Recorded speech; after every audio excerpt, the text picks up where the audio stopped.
नमः शिवाय। श्री शिव महापुराण कैलाश संहिता 17वां अध्याय अद्वैत शैववाद एवं सृष्टि प्रक्रिया का प्रतिपादन। वामदेव जी बोले, हे भगवान, आपने पहले कहा कि प्रकृति के नीचे नियति और ऊपर पुरुष है। अब आप अन्यथा कैसे कह रहे हैं? हे प्रभु, माया से जिसका स्वरूप ढका हुआ है उस जीव रूप पुरुष को तो माया से नीचे होना चाहिए। हे नाथ, आप मेरा यह संदेह तत्व दूर कीजिए।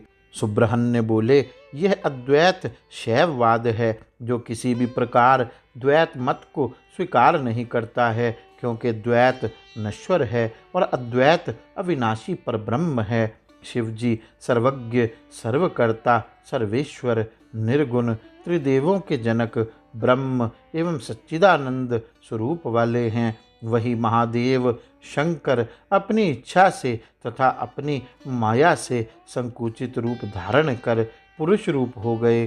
कला आदि पंचक चूक के कारण यह पुरुष भोक्ता बनता है तथा प्रकृति में रहकर प्रकृति के गुणों को भोगता है। इस प्रकार दोनों स्थान में स्थित होने पर भी पुरुष का प्रकृति से कोई विरोध नहीं है, क्योंकि वह अपने रूप को संकुचित करने पर भी ज्ञान रूप से समष्टि में स्थित है। वह सत्व गुणों से साध्य है एवं बुद्धि आदि त्रितय से युक्त है। सत्व आदि गुणों के कारण वह चित्त प्रकृति तत्व भी है। सात्विक आदि भेद से तीनों गुण प्रकृति से उत्पन्न हुए हैं।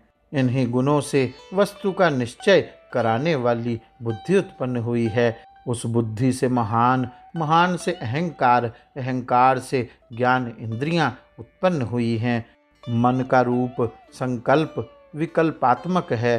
श्रोत, त्वचा, चक्षु, जिह्वा और नासिका ये ज्ञान इंद्रियां हैं। शब्द, स्पर्श, रूप, रस और गंध ये श्रोत आदि के क्रम से ज्ञान इंद्रियों के गुण कहे गए हैं। वैकारिक अहंकार से क्रमशः तन मात्राएं उत्पन्न होती हैं। तत्वदृष्टा मुनियों ने उन तन मात्राओं को सूक्ष्म भूत कहा है। हे विप्रश्रेय, वे वाणी, हाथ, पैर, पायु और उपस्थ हैं। उनके कार्य बोलना, ग्रहण करना, चलना, मल त्याग तथा आनंद लेना है।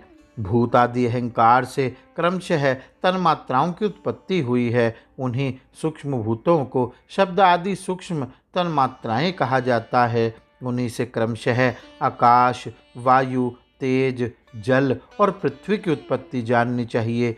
हे मुनि शार्दुल, इन्हें ही पंचभूत भी कहा जाता है।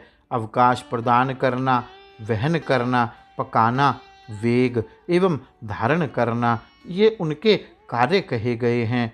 वामदेव जी बोले, हे स्कंद, आपने पहले कलाओं से भूत सृष्टि कही थी, किंतु अब आप उसके विपरीत क्यों कह रहे हैं? इस विषय में मुझे महान संदेह हो रहा है। आपने कहा था, हे वामदेव, आकार आत्म तत्व है, उकार विद्या तत्व है, मकार शिव तत्व है। ऐसा समझना चाहिए। बिंदु नाद को सर्व तत्वार्थ जानना चाहिए। हे मुने, उसके जो देवता हैं उन्हें अब सुनिए। ब्रह्मा, विष्णु, रुद्र, महेश्वर और सदाशिव ये सभी साक्षात शिवजी की ही मूर्तियां हैं जो श्रुति में कही गई हैं। ऐसा आपने पहले कहा था, किंतु अब उसके विपरीत कह रहे हैं कि ये तन्मात्राओं से होती है। मुझे इस विषय में महान संदेह है। हे स्कंद जी, आप दया करके इस संदेह को दूर कीजिए। मुनि का यह वचन सुनकर कुमार कहने लगे। श्री सुब्रहण्य बोले, हे मुने, हे महाप्राज्ञ, तस्माद्वा इस श्रुति से प्रारंभ कर भूत सृष्टि क्रम को मैं कह रहा हूँ, उसे सावधान होकर आदरपूर्वक सुने। कलाओं से पंच महाभूत उत्पन्न हुए हैं, यह तो निश्चित ही है। अतः स्थूल प्रपंच रूप वे पंच महाभूत शिवजी के शरीर हैं। शिव तत्व से लेकर पृथ्वी तत्व पर्यंत सभी तत्व क्रम से तन्मात्राओं द्वारा उत्पन्न होते हैं। हे मुने, अब मैं क्रम से उन्हीं तत्वों को कहूँगा। सभी भूतों के जो कारण हैं वे कला तथा तन्मात्राएं एक ही वस्तु हैं। ये ब्रह्मवेत्ताओं में श्रेष्ठ, इनमें विरोध मत समझिए। इस स्थूल सूक्ष्मात्मक संसार में नक्षत्रों के सहित सूर्य, चंद्र आदि ग्रह तथा अन्य ज्योतिर्गण उत्पन्न हुए हैं। ब्रह्मा, विष्णु, महेश्वर आदि देवता, समस्त भूत समुदाय, इंद्र आदि दिक्पाल देवता, पितर, असुर, राक्षस, मनुष्य एवं अन्य प्रकार के जंगम प्राणी, पशु, पक्षी, कीट, पन्नग, सर्प आदि नाम भेद वाले जीव, वृक्ष, गुल्म, लता, औषधि, पर्वत, गंगा आदि 8 प्रसिद्ध नदियाँ तथा महान रिद्धि संपन्न 7 समुद्र और जो कुछ भी वस्तुएं हैं वे सब इसी में प्रतिष्ठित हैं, बाहर नहीं। हे मुनि श्रेष्ठ, इसे बुद्धि से विचार करना चाहिए। शिव ज्ञान विशारद आप जैसे बुद्धिमानों को इसी की उपासना करनी चाहिए, क्योंकि यह सारा स्त्री पुरुष रूप विश्व शिव शक्ति स्वरूप है। हे मुने, यह सब ब्रह्म है, यह सब रुद्र है, ऐसा मानकर उपासना करनी चाहिए। श्रुति ऐसा कहती है तथा इसलिए सदाशिव इस प्रपंच की आत्मा कहे जाते हैं।